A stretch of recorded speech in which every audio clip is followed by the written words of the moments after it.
বাংলাদেশ জামায়াত ইসলামী 10 দলীয় জোট প্রত্যেকটা জায়গায় প্রত্যেকে আমরা হায়ের পক্ষে ক্যাম্পেইন করছি। আমরা মার্চ ফর জাস্টিস করেছি শহীদ ওসমান হাদি ভাইয়ের বিচারের দাবিতে। শহীদ ওসমান হাদি ভাইকে যারা জালেম রয়েছে, যারা জমিদার রয়েছে, যারা চাঁদাবাজ রয়েছে, যারা সন্ত্রাসী রয়েছে, যারা আধিপত্যবাদ বাংলাদেশে বিস্তার করতে যায়, যারা ফ্যাসিবাদী শক্তি, তারাই খুন করেছে। আমরা বর্তমান সরকারকে বলবো দ্রুত এই খুনের বিচার করুন, না হলে বাংলাদেশের বিভিন্ন জায়গায় শহীদ ওসমান হাদি ভাইকে যেভাবে আমরা হারিয়েছিলাম আমাদের অনেক সহযোদ্ধাকে এভাবে হারাতে হবে।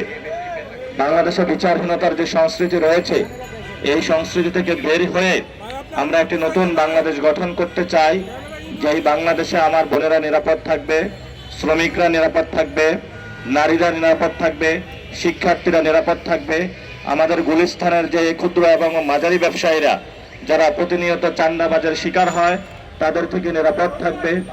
বিভিন্ন জায়গায় বাস কাউন্টারে যারা চাঁদাবাজের শিকার হয়, যেসব চাঁদাবাজ রয়েছে তাদের থেকে আমরা নিরাপদ থাকতে পারবো। এবং যে প্রশাসনিক যে ব্যবস্থা রয়েছে বাংলাদেশে, যেখানে দুর্নীতি সয়লাভ হয়ে গিয়েছে, এই দুর্নীতি থেকে আমরা মুক্তি চাই। সাথে সাথে বাংলাদেশে বিভিন্ন জায়গায় মেরিট বেসড যে টেন্ডার হয় সেটা না হয়ে দলীয় যে টেন্ডারবাজি হয়, সিন্ডিকেট হয়, এই দুর্বৃত্তায়নের চক্র আমরা বাংলাদেশে ভেঙে দিতে চাই। আর সেই জন্য আপনারা জানেন গত 15 বছর বাংলাদেশের মানুষের পকেটের টাকা কেটে নিয়ে লুটতরাজ যারা শ্রেণী রয়েছে তারা বিদেশে টাকা পাচার করেছিল, ব্যাংকিং খাত দেউলিয়া করে দিয়েছিল। আমরা সেই সব মানুষদেরকে বাংলাদেশে বিচারের কাঠ গড়ায় দাঁড় করাতে চাই। আমাদের ভাইদেরকে খুন করে শেখ হাসিনা বিদেশে পালিয়ে গিয়েছে, সেখানে দিল্লিতে বসে বসে ষড়যন্ত্র করছে। আমরা ভারতের কাছে আহ্বান করাবো, কোন ষড়যন্ত্রকারীকে, কোন খুনিকে আপনারা জায়গা দিবেন না। তার ফাঁসির রায় হয়েছে, তাকে বাংলাদেশে আপনারা ফেরত দিন এবং বাংলাদেশে আমরা তার যে ফাঁসির রায় হয়েছে তা দ্রুত বাস্তবায়ন করতে চাই। বিভিন্ন রাজনৈতিক দল নির্বাচনী মাঠে যারা সংস্কারের এজেন্ডাতে রয়েছেন, আমরা সকল দলকে আহ্বান জানাবো, শহীদদের দিকে তাকিয়ে হলো আপনারা গণভোটে হায়ের পক্ষে কাজ করুন।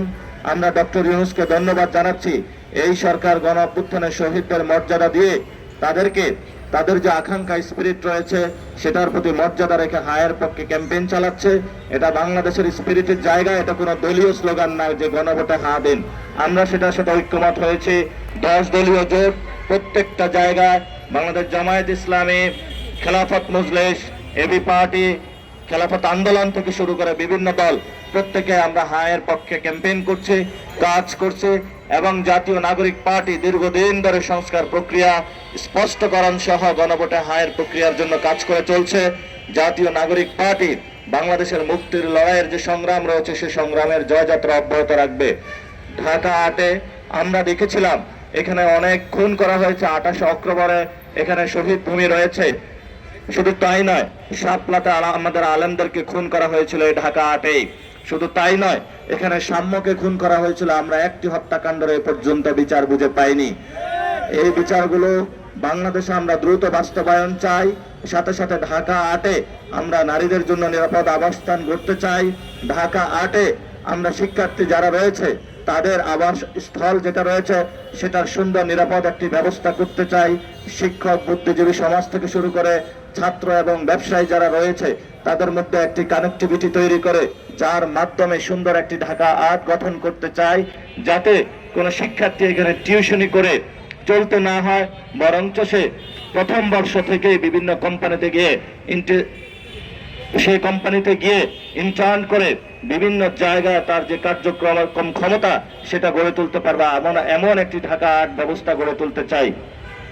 আমরা বরাবর বলে আসছি, আমাদের যারা শ্রমিক শ্রেণী রয়েছে এই শ্রমিক শ্রেণী দীর্ঘদিন রাজনীতির যে ডিসিশন মেকিং সেখান থেকে বঞ্চিত করা হয়েছে এবং বিভিন্ন দলের যে প্রার্থীতা ঘোষণা করা হয়েছে সেখানেও শ্রমিকরা ন্যায্য তাদের যে হিস্সা সেটা বুঝে পাই নাই। আমরা আশা করি যে জাতীয় নাগরিক পার্টি থেকে আমরা ভোকাল থাকবো। আমাদের যে আপার হাউস হবে সেখানে যাতে শ্রমিক প্রতিনিধি নিশ্চিত করা হয়, কৃষক প্রতিনিধি নিশ্চিত করা হয়, নারী প্রতিনিধি নিশ্চিত করা হয়। আমরা একটি সুন্দর বাংলাদেশ দেখতে চাই, যেই সুন্দর বাংলাদেশের মধ্য দিয়ে আমরা ফ্যাসিবাদীর ব্যবস্থার আমরা এখানে বিলোপ করে নতুন একটি রাজনৈতিক বন্দোবস্ত করতে পারবো। সবাইকে ধন্যবাদ।